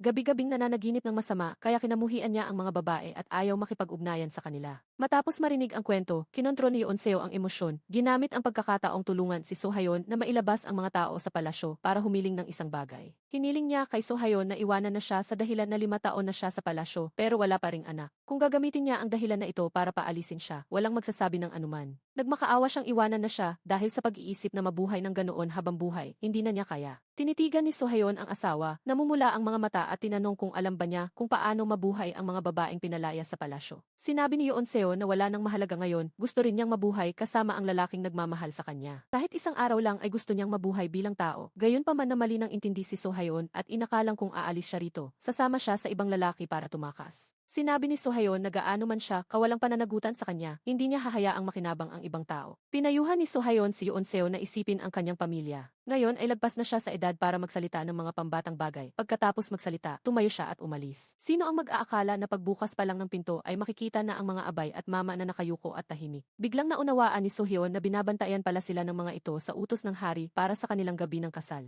Alam ni Sohyon na hindi siya makakatakas, kaya bumalik siya sa silid at pagkapasok ay sinabing pupunta muna sa balkonahe para magpahangin. Hindi niya akalain na may bantay rin sa balkonahe at ito pa ay ang malapit na banyaga ng hari. Samantala, si Yeonseo na naghihinagpis ay walang mapagbuntunan kaya uminom na lang ng uminom. Biglang may narinig na tunog, pumasok si Sohyon at hindi nakita ang asawa, kundi ang bote ng alak na nalaglag sa sahig. Sa sandaling ito, si Yeonseo na nakadamit panloob na lang ay pajuwang-giwang na lumabas mula sa silid tulugan at tinawag ang punong banyaga. Nagmamadaling binalutan siya ng mama ng kapa at pinagalitan ang mga banyaga kung saan ba sila tumitingin. Si Yeonseo na lasing ay gustong makita ang hari para may ulat at nabulol na sinabihan ang punong banyaga na ituro ang daan. Nag-aalangan ang punong banyaga at sinabing hating gabi na bakit gusto niyang makita ang kamahalan. Sinabi ni Yeonseo na hindi siya karapat-dapat maging crown princess kaya gusto niyang paalisin na siya ng hari sa palasyo agad-agad. Pagkasabi noon, balak niyang lumuhod sa harap ng hari para tanggapin ang parusa kaya nag-alalang nagtanong ang mama kung may problema ba. Lalo pang nagdamdam si Yeonseo at sinabihan ang mama na huwag na siyang tawaging crown princess. Sa sandaling ito, humabol si Sohyon at hinila ang asawa pabalik sa silid. Tinabig ni Yeonseo ang kamay nito at nagtatampong sinabing ayaw niya. Sa wakas ay nagmatalino rin si Sohyon at binuhat siya na parang prinsesa. Sa kalagitnaan ng daan, lumingon siya at binalaan ang mga banyaga na huwag magkakalat ng kung ano-ano. Sa bisig ni Sohyon, nagpupumigla si Yeonseo na bumaba pero lalo lang siyang yakap ng mahigpit ni Sohyon. Pagdating sa silid, dahan-dahang inihiga ni Sohyon ang asawa sa kama. Bahagyang nagmulat ng mata si Yeonseo. Nakitang naroon sina Sohyon at ang mama kaya panatag na itong nakatulog muli. Kinabukasan, nagising si Yeonseo nang mataas na ang araw. Bigla siyang napabangon at napahawak sa ulo, nagtataka kung bakit parang mabibiyak ito sa sakit. Binuksan ni Yeonseo ang bintana at nakitang tirik na ang araw. Labis siyang nagpanik dahil lampas na sa oras para magbigay galang. Nagmamadaling sinabi ng mama na nagbili na si Sohyeon sa lahat. Ngayong araw ay may trangkaso siya kaya hindi na kailangang magbigay galang. Hindi maalala ni Yeonseo ang nangyari kagabi, ang alam lang niya ay uminom siya ng kaunting alak. Napabuntong hininga ang mama at sinabing hindi lang kaunti ang nainom niya, kundi naubos niya ang buong bote. Dahil sa paalala ng mama, unti-unting naalala ni Yeonseo ang mga nangyari kagabi. Pinagalitan ng mama si Yeonseo kung bakit siya umasta ng ganoon dahil nagkagulo ang lahat dahil sa kanya. Mabuti na lang at nagbilin si Sohyeon sa punong banyaga na patahimikin ang lahat. Pinayagan pa ng hari si Sohyeon na pumunta sa hot spring para magpagaling. Pagkatapos noon, iniabot ng mama ang sulat na iniwan ni Sohyeon para kay Yeonseo. Huminga ng malalim si Yeonseo at binuksan ang sulat. Sa sulat, sinabi ni Sohyeon na walang kasalanan si Yeonseo, lahat ay pagkakamali niya. Kung magsasama sila ay babantayan sila ng hari at baka pareho lang silang makaramdam ng sakal. Kaya aalis muna siya pansamantala. Habang nag-enjoy si Sohyeon sa kanyang pagpapahinga, hindi niya alam na ang unang pag-ibig niyang si Miryeong dahil sa hangaring maging crown princess ay nagpaplano ng tuluyang iligpit si Yeonseo. Pinatawag ng hari ang anak na nagpapagaling sa labas dahil sa hinalang tinataksilan na ito ng asawa. Lumalabas na narinig ng hari mula sa prinsesa na noong nakaraang buwan. Lumabas na palasyo si Yeonseo sa dahilan na magdarasal para kay Sohyeon. Pero ang totoo ay pumunta ito sa templo para makipagkita kay Yong-o na nagtatago at nagbigay pa ng tanda ng pangako. Sinabi ni Sohyeon na purong gawa-gawa lamang iyon dahil alam niyang nakipagkita ang asawa kay Yong-o para tulungan siyang ilabas ang mga tao sa palasyo. Ngunit sikreto ito at hindi pwedeng sabihin sa hari. Naniniwala ang hari na kung kumalat na ang chismis, dapat ilabas ni Yeonseo ang hiyas na karayom para patunayan ang kanyang kalinisan. Agad na hinanap ni Sohyeon ang asawa para linawin ang sitwasyon. Habang si Yeonseo naman ay natuklasang nawawala na ang kanyang karayom. Dumating si Sohyeon, batid ang bigat ng sitwasyon. At seryosong nagbilin sa asawa na hinding-hindi dapat sabihin sa hari na nawala niya ang karayom. Sa oras na aminin mo ang katotohanan, mapapatalsik ka at simula ngayon. Tandaan mong mabuti ang bawat salitang sasabihin ko. Bagamat alam kong hindi ka marunong magsinungaling, sa pagkakataong ito ay dapat kang maging mahusay sa pagsisinungaling. Kapag nag-atubili ka o nagpakita ng kahinaan, lahat tayo ay mapapahamak. Pagkatapos nito, ipinatawag ng hari si Yeonseo at sinubukan ni Yeonseo na manatiling mahinahon. Sinabi niyang medyo nasira ang karayom kaya ipinaayos niya ito. Kung gustong makita ng hari, isusuot niya ito sa kaarawan ng prinsesa. Samantala, ang karayom na nakasalalay ang buhay ng lahat ay nahulog na sa kamay ni Kim Ja-jeom, ang pinuno ng hukbo. Ang mga chismis ay siya rin ang nagpakalat. Lumalabas na ang lahat ay pakana ng masamang matanda at ni Hang Seon, ang unang pag-ibig ni Sohyeon. May kalahating buwan pa bago ang piging ng kaarawan, kaya agad na nagpadala si Sohyeon ng 2 bantay sa pangkat ni Yong-o para bawiin ang karayom. Hindi akalain na nauna na si Hang Seon, matapos uminom ng alak na ibinigay ni Hang Seon ay nagsimulang maghalusinasyon si Yong-o. Hinipnotismo ni Hang Seon si Yong-o at sinabing si Dalhayang ang kanyang kaaway. Pagdating ng mga bantay ni Sohyeon, patay na si Dalhayang sa silid ni Yong-o. Nang magising si Yong-o ay wala siyang matandaan.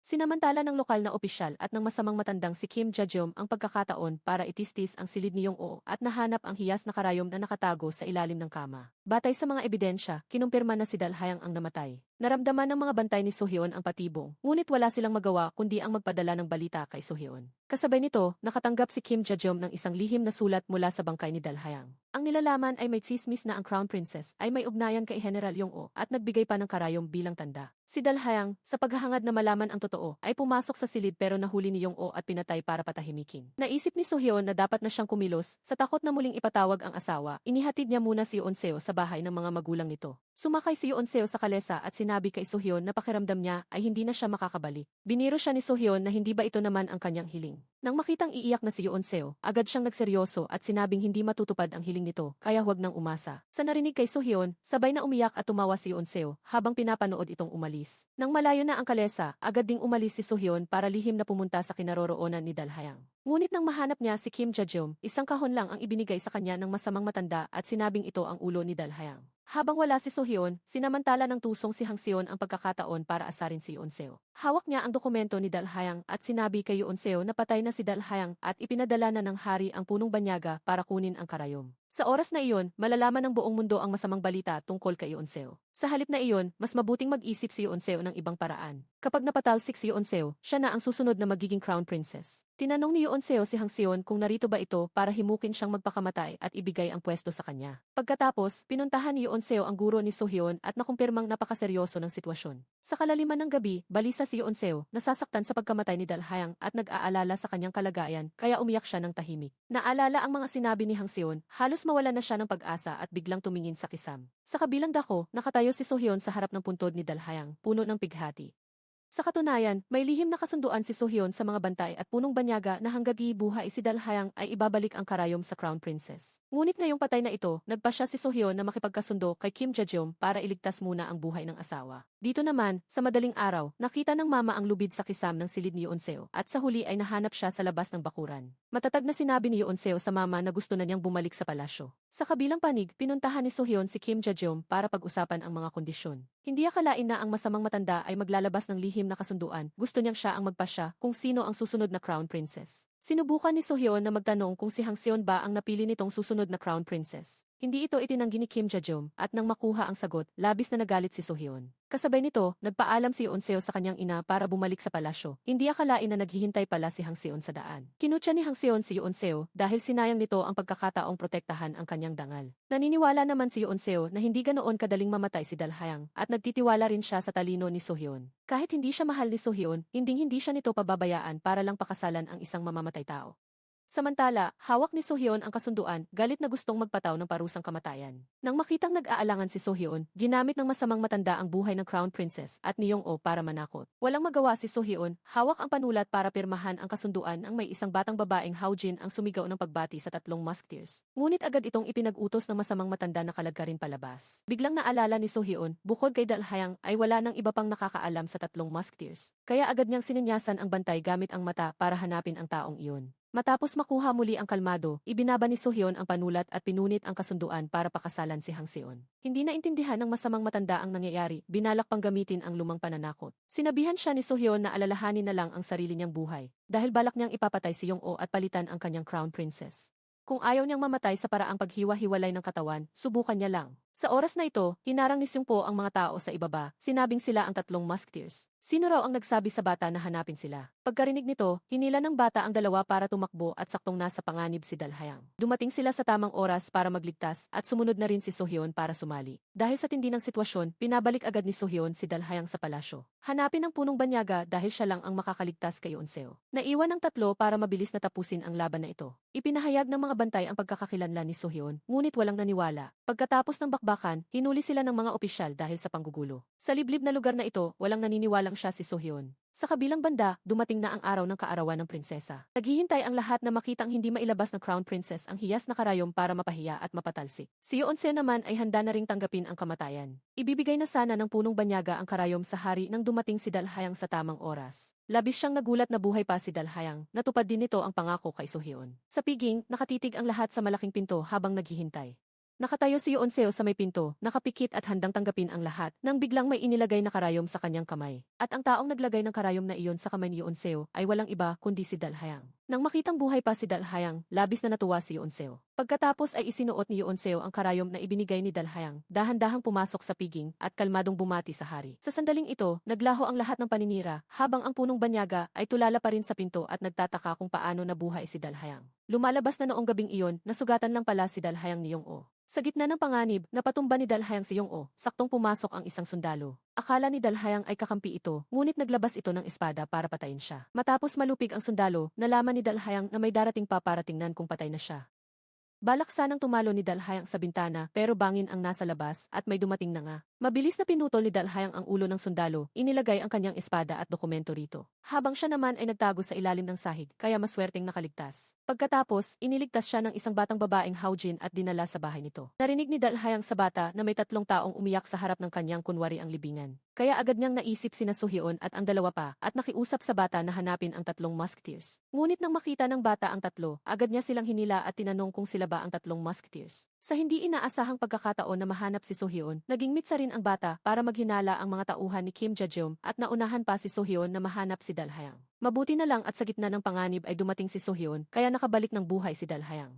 Matapos marinig ang lahat, tinupad ng banyaga ang pangako at ibinigay kay Dalhayang ang sumbong ni Kim Jajom laban kay Sohyon. Samantala, ang prinsipe ng bansa ay hinuli na parang isang tambay. Tinanong siya ng gwardiya kung sino siya at bakit nanggugulo rito. Sinabi ni Sohyeon na siya ang prinsipe pero hindi naniwala ang gwardiya at sinabing kung prinsipe siya, ang gwardiya naman ay punong ministro. Dahil dito, nakulong si Sohyeon ng kalahating buwan sa salang panggugulo. Noong araw na iyon, mula sa lungsod ng Hanyang ay nagpadala ng balita sa lokal na opisyal. Narinig na may nakakita sa prinsipe na hinuli rito. Naramdaman ng opisyal ang panginginig sa kanyang likod, kaya dali-dali siyang tumakbo patungo sa bilangguan, hindi na nakapagsuot ng sapatos. Pagpasok niya, mabilis niyang tiningnan ang tatlong tao at saka yumuko para humingi ng tawad sa pinakagwapo na si Minseo. Nakita ito ni Sohyeon na nasa tabi at nagsabing siya ang tunay na prinsipe at tinanong ang opisyal kung kanino ito yumuyuko. Pagkatapos ay pinapalapit siya ni Sohyeon para makipag-usap. Kung gusto niyang mabuhay at mapanatili ang kanyang posisyon, dapat niyang pakinggan ng mabuti ang sasabihin nito. Sa huli, nakipag-usap si Sohyeon sa opisyal at saka bumalik sa hot spring sa kalagitnaan ng gabi. Ngunit nang nagmamadaling dumating ang tatlo, sinalubong sila ng balita mula sa pinagkakatiwalaang eunuch na naghihintay doon. 3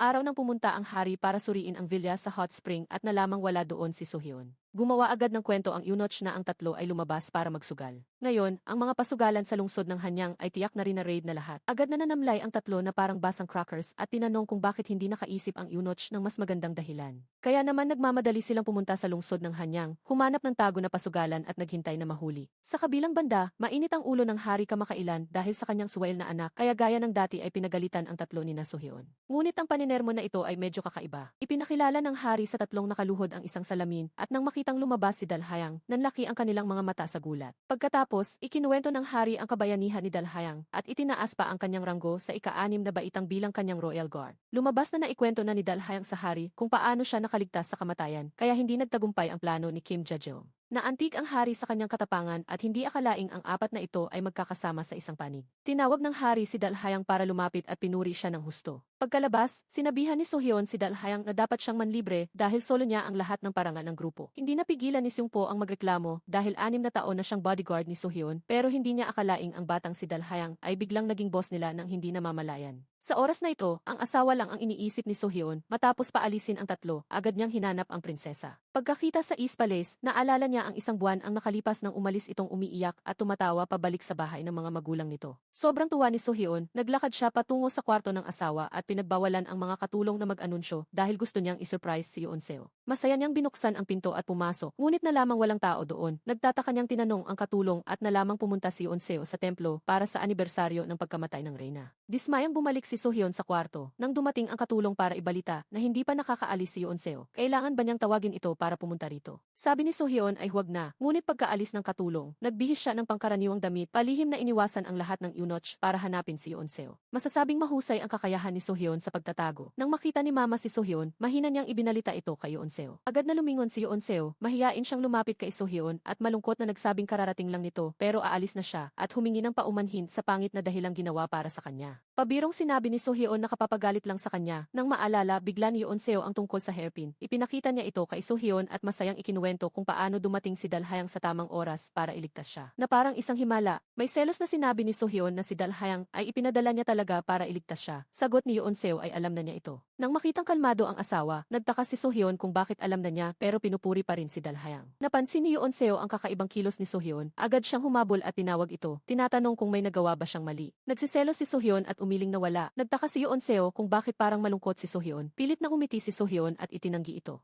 Habang tinititigan siya ni Yeonseo, mahiyain siyang umamin sa mahinang boses. Sabi ni Sohyeon ay hindi rin niya alam kung bakit siya nakakaramdam ng ganito. Nagtaka si Yeonseo kung anong nararamdaman ang sinasabi ni Sohyeon. Hindi pa siya natatapos magsalita nang bigla siyang halikan ni Sohyeon. Habang tulala si Yeonseo, biglang sinabi ni Sohyeon na hindi rin niya alam kaya huwag na siyang tanungin kung bakit. Habang pinapanood si Sohyeon na nagmamadaling umalis, naunawaan na ni Yeonseo. Ngumiti siya ng palihim pabalik sa kalesa, hinahawakan ang kanyang labi habang mabilis ang tibok ng puso. Samantala, bumalik si Sohyeon sa East Palace dahil ilang araw nang walang pahinga kaya mukha siyang pagod. Sa oras na iyon, may dumating na eunuch para ibalita na nahanap na si Binibining Hangseon. Sinabihan ni Dalhayang si Sohyeon na siya na ang magdesisyon. Sa isang panig ay ang asawa na hindi pa sigurado sa kanyang damdamin, sa kabilang panig naman ay ang unang pag-ibig na nakatatak sa puso. Pakana pala ito ni Dalhayang para makita ni Sohyeon nang malinaw ang kanyang damdamin. Nagpadala siya ng maling balita kay Hangseon, nagsisinungaling na nagtagumpay si Kim Jae-jeong. Pumirma na rin si Sohyeon sa lihim na kasunduan na pakakasalan siya. Iniisip na tiwala si Yeonseo na hindi siya iiwan ni Sohyeon, hindi mapigilan ni Hangseon ang mangutya. Pagkatapos ay masaya siyang tumakbo sa tagpuan sa labas ng lungsod, naghihintay sa pagdating ni Sohyeon. Maya-maya pa ay dumating si Sohyeon, agad na umarte si Hang Seon, nagsimulang magkwento kung paano siya napilitan. Kung paano siya ginamit ni Kim Ja-jum, at nakiusap kay Sohyeon na huwag siyang misinterpreted. Malabo ang sagot ni Sohyeon na ang ganitong ending ay hindi rin masama. Pagkarinig nito, masayang niyakap ni Hang Seon si Sohyeon, iniisip na magkasundo na sila, kaya naging kampante siya at sinabi ang mga nasa loob niya.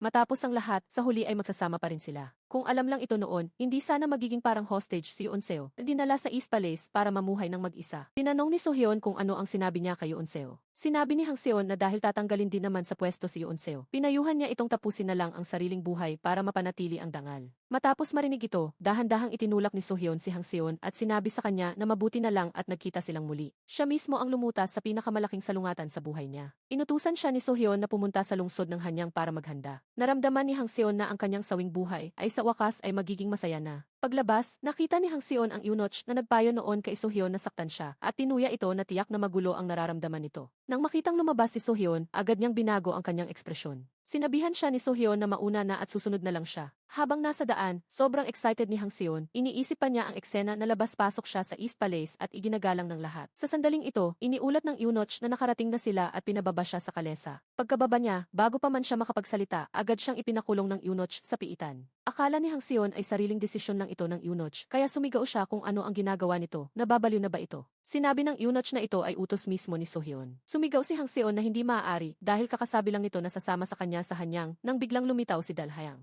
Nang makitang buhay pa si Dalhayang, laking gulat ni Hang Seon at agad na unawaan na nabigo ang plano nila ni Kim Ja-jum. Hindi rin kinaligtaan ni Dalhayang na payuhan si Hang Seon na gumising na at huwag nang mangarap ng gising. Nagising sa realidad si Hang Seon at agad na umarte, nagmakaawa kay Dalhayang na makita si Sohyeon. Nang marinig kay Dalhayang na hinding-hindi na siya gustong makita ni Sohyeon, agad siyang nag-iba ng ugali at sinabing ano ba ang alam ni Dalhayang. Tinuya siya ni Dalhayang at sinabing hindi naman niya mahal si Sohyeon kundi sakim lang siya sa posisyon ng prinsesa. Pagkatapos magsalita ay umalis na siya at sa wakas ay naglabas ng luhang buhaya si Hang Seon. Pagkatapos noon, bumalik siya sa pagiging masamang babae at humanap ng paraan para makatakas sa kulungan. Nang may magdala ng pagkain, natuklasan nilang ginamit ni Hang Seon ang lubid para magpakamatay sa loob. Sa oras na ito, umiinom ng alak si Dalhayang kasama ang kanyang ama na galing sa probinsya para bumisita. Biglang may dumating na katulong at nagbalitang nagpakamatay si Hang Seon at pinapapunta siya sa bilangguan. Pagkaalis pa lang ni Dalhayang, may isang utusan na nagpanggap na kaibigan niya ang nagdala ng isang bote ng alak. Nang dumating si Dalhayang sa bilangguan, nalaman niyang nakatakas na pala si Hang Seon. Agad na pumunta si Dalhayang sa palasyo para magulat kay Sohyeon pero hindi niya ito mahanap, wala si Sohyeon sa loob. Sinabihan ni Dalhayang ang eunuch na mabilis na hanapin si Sohyeon dahil baka nasa panganib ito ngayon.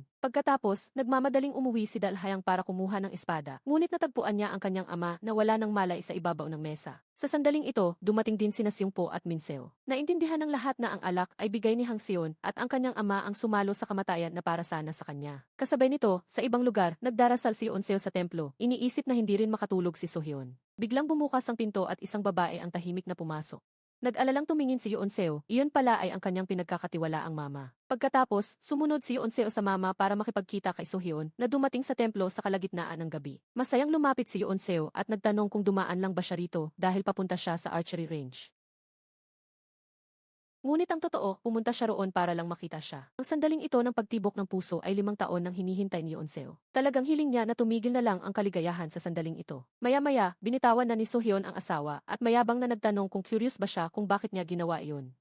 Totoong 3 araw na hindi niya maintindihan pero ngayon ay alam na niya. Ngunit hindi niya sasabihin sa kanya na ayaw niyang matulog ng mag-isa. Pagkatapos magsalita, muli niya itong hinalikan at tumalikod para umalis. Pagkalakad ng ilang hakbang, hindi niya natiis na lumingon muli sa asawa. Nag-aalangang iunat ni Yoon-seo ang kanyang kamay, saka mabilis na binawi ito. Tumango si Sohyeon, handa nang umalis at hindi natiis ni Yoon-seo na panoorin siyang sumakay ng kabayo bago bumalik sa loob. Habang nangyayari iyon, biglang natigilan si Sohyeon, nawawala ang kanyang lalagyan ng pana at mga araw. Sa sandaling iyon, isang araw ang mabilis na dumaan sa harap niya at paglingon niya, nakita niyang tinamaan si Yoon-seo. Nagmamadaling tumakbo si Sohyeon para yakapin siya at lumingon para hanapin ang salarin. Hindi inakala na si Hang Seon pala ang nagpakawala ng araw na iyon. Niyakap ni Sohyeon si Yoon-seo na tinamaan, sinabihan ang mama na gisingin ang lahat at agad na magtawag ng manggagamot. Si Yoon-seo naman ay mahigpit na humawak kay Sohyeon nang walang kaimik-imik. Agad siyang inalo ni Sohyeon na mananatili siya sa tabi nito, kaya huwag nang mag-alala. Pagkarinig sa sinabi ni Sohyeon, nawala ng malay si Yoon-seo at mabilis na dinala ang babaeng manggagamot. Sinabihan ng manggagamot si Sohyeon na tumabi at lumakad palabas si Sohyeon nang parang wala sa sarili. Sa sandaling ito, dumating ang bantay para ibalita na nakatakas si Hang Seon at nagbigay din ng lason kay Dalhayang, ngunit ang ama nito ang uminom at namatay. Galit na tumingin si Sohyon sa malalim na kagubatan, kinuha ang espada ng bantay at hindi pinasama ang sinuman, mag-isang pumasok sa gubat. Pagdating sa gubat, sumigaw siya at tinawag si Hang Seon na lumabas. Nang makitang lumabas si Hang Seon, masakit niyang sinabi na 5 taon na ang nakararaan, ginamit niya ang puot para parusahan ang kasalanan. Sa nakalipas na 5 taon, lagi niyang sinusuri ang sarili kung naging masyado ba siyang mapusok noon. Kaya naman, nang makitang buhay pa ito, tunay siyang natuwa, iniisip na may pagkakataon siyang gamitin ang kabutihan para baguhin ito. Inakala niyang napakababaw na basta magbago ito ay magiging masaya na rin siya. Ngunit nang makita ito ngayon, alam niyang nagkamali siya sa pag-aakalang mababago pa ito. Hindi na nakatiis si Sohyon at sinabing si Hang Seon ay isang baliw na babae. Pagkatapos ay hinawakan niya ng mahigpit ang espada. Dahan-dahang lumapit kay Hang Seon para tapusin ang lahat. Nagbanta si Hang Seon na kapag humakbang pa si Sohyon ay babarilin niya ito ng pana. Hindi nakinig si Sohyon, bawat hakbang ay papalapit pa rin sa kanya. Kahit tinamaan ng araw, tinuos ni Sohyon ang sakit, lumapit sa kanya at sa huli ay naiwas-iwas ang espada. Pagkatapos, natumba rin siya at nang magising si Sohyon, nakita niya si Seungpo sa tabi. Agad niyang tinanong kung kumusta na si Yeonseo. Nang makatanggap ng sagot na bumubuti na ito, muli siyang nawalan ng malay. Lumipas ang ilang oras, muling idinilat ni Sohyon ang kanyang mga mata. Ang unang tanong pa rin ay kung kumusta na ang asawa. Sinabi ni Seungpo na mas mabilis pa ang paggaling ni Yeonseo kaysa sa kanya, kaya natulog na muli si Sohyon. Sa bawat paggising niya, laging sinasabi ng mga tao sa paligid na maayos na ang kalagayan ng prinsesa. Sa kabilang banda, inilibing ni Dalhayang ang kanyang ama sa probinsya. Ang buong pamilya ay nalulunod sa pighati. Sa oras na ito, may nagdala ng sulat ni Seungpo galing sa Hanyang. Matapos malaman ang nangyari noong gabing iyon, nahanap ni Minseo si Sohyon at nag-utos na habulin si Hang Seon. Sa huli, napasok sa kanto si Hang Seon, tinamaan ng 2 araw at nahulog sa bangin. Ang kanyang bangkay ay natagpuan sa ibaba ng ilog. Ipinaliwanag din ni Seungpo ang sitwasyon ni Sohyon. Si Sohyon ay nagpapagaling na, ngunit ang lagay ng prinsesa ay hindi maganda. Higit pa rito, sina Seungpo at Minseo ay dinakip din. Ang sulat na ito ay isinulat sa loob ng piitan, layuning pilitin si Dalhayang na umiwas muna para hindi madamay sa sakuna. Ngunit sinundan ng mga opisyal ang nagdala ng sulat, dumating sila sakto nang matapos itong basahin ni Dalhayang at dinakip siya. Dahil sa pagkamatay ni Hang Seon, nabunyag ang relasyon ni Sohyon dito. Ang pagpunta ni Sohyon sa hangganan, ang bansag na 3 musketeers, at ang kwento ng opisyal na pinilit umanong sumulat ng testimonya. Dati nang nagdududa ang hari kay Sohyon, at ngayong nalamang niloko siya nito, sobrang nagalit ang hari. Tinanong ang 3 kung sino ang utak ngunit walang sumagot, kaya sumakit ang ulo ng hari. Sa sandaling ito, dumating ang eunuch para ibalitang gising na si Sohyon. Agad na nag-utos ang hari na bitayin ang 3 ni Dalhayang para subukan siya. Samantala, si Sohyon na nakumatos ng 1 buwan ay sa wakas nagising na, nalaman niyang ang 2 matalik na kaibigan niya ay bibitayin na gamit ang lubid ngayong araw. Inalalayan ng eunuch si Sohyon patungo sa bitayan habang ipinapaliwanag ang sitwasyon ng 3. Biglang nakita ni Sohyon ang prinsesa at iba pang katulong na papunta sa East Palace, kaya kinwestiyon niya ang eunuch kung ano pa ang hindi sinasabi sa kanya. Nang ayaw sumagot ng eunuch, nagmadali si Sohyon sa kwarto ng prinsesa.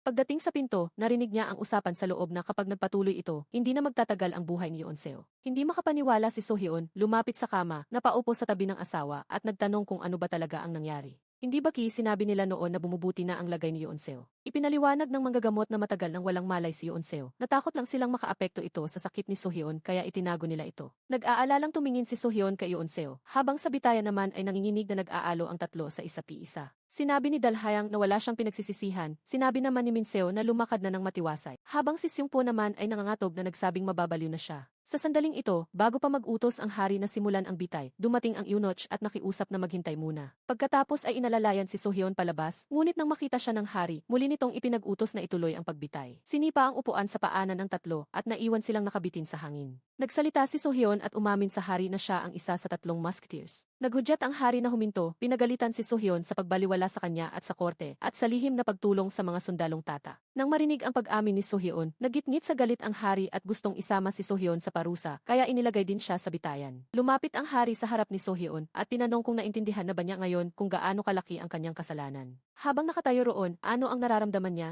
Sinabi ni Sohyon na labis siyang nagsisisi dahil nadamay ang mga taong hindi dapat mamatay at nanganib ang buhay ng kanyang asawa. Nagsisisi siya sa paggamit ng dahas laban sa dahas at nagsisisi sa pagtatago ng lihim sa korte. Nang marinig ng hari ang mga salitang ito, napagtanto niya ang tunay na kahulugan nito. Tinanong niya si Sohyon kung gusto ba nitong siya na lang ang tanging bitayin. Tumango si Sohyon bilang pagsang-ayon. Sa huli, sa kabila ng pakiusap ng mga ministro, iniutos pa rin ng hari ang pagbitay. Nang makita ang mga taong nanlalaban at malapit ng malagutan ng hininga, muling nag-utos ang hari na huminto. Ipinahayag na pag-uusapan na lang muli ang pagpapatalsik kay Sohyon sa susunod at saka umalis. Nang makitang hinimatay si Sohyon, agad siyang lihim na dinala ng eunuch para gamutin. Dahil dito, muling nawala ng malay si Sohyon sa loob ng 2 araw. Nang magising siya, narinig niya sa eunuch na may idinaraos na libing sa loob ng palasyo. Parang gumuho ang mundo ni Sohyon, iniisip na pumanaw na ang kanyang asawa. Naalala ang huling pagkakataon na nakita siya, bumuhos ang kanyang mga luha. Sa sandaling iyon, isang kamay ang humawak ng panyo para punasan ang kanyang pawis. Dahan-dahang itinaas ni Sohyon ang kanyang ulo at nakita si Yeonseo na nakasuot ng panglibing na damit nakaupo sa tapat niya. Tiningnan siya ni Yeonseo at nag-aalalang tinanong kung nanaginip ba siya ng masama kaya siya umiiyak. Pagkatapos ay iniunat nito ang kamay para punasan ang kanyang mga luha. Akala ni Sohyon ay guni-guni lang ito kaya tinanong kung buhay ba talaga si Yeonseo. Naintindihan agad ni Yeonseo, sinabi niya kay Sohyon na kagabi ay pumanaw ang asawa ng hari. At dahil tulog pa ito noon kaya hindi pa niya naibabalita. Nang makitang umiiyak muli si Sohyon, ngumiti si Yeonseo at pabulong na nagtanong kung umiiyak ba ito dahil akala nito ay patay na siya. Nanatiling tulala si Sohyon at hindi nakapagsalita, patuloy lang sa pag-iyak. Hindi makapaniwala si Yeonseo at muling nagtanong kung umiiyak ba talaga si Sohyon para sa kanya. Sa wakas ay napagtanto ni Sohyon na hindi ito panaginip, buhay nga siya. Agad niyang ibinalik ang kanyang pagkamayabang, itinaas ang ulo at sinabihan si Yeonseo na kalimutan ang nakita kanina. Sa wakas ay nalaman na ni Yeonseo ang kahinaan ng kanyang asawa. Ngumiti siya at sumagot na pag-iisipan niya ito pero depende pa rin sa ikikilos ni Sohyon sa hinaharap. Sa kabilang dako, ipinatawag ng hari sina Kim Ja-jum at ang guro ni Sohyon. Ayaw niyang makinig sa kanilang paliwanag, gusto lang niyang maglabas ng sama ng loob. Talagang natatakot siya sa anak niyang ito. Sinabi ng hari na sinadya niyang subukan si Sohyon para makita kung paano ito tutugon. Umaasa lang siyang makita itong nakaluhod at nagmamakaawa. Lumalabas na ayaw ng hari ng anak na mas magaling pa sa kanya. Kapag ang tagumpay ay higit pa sa Panginoon, ito ay nagiging malaking banta sa kanya. Sa huli, ang dalawang magkalaban ay nagkasundo na obserbahan muna si Sohyon sa loob ng ilang panahon.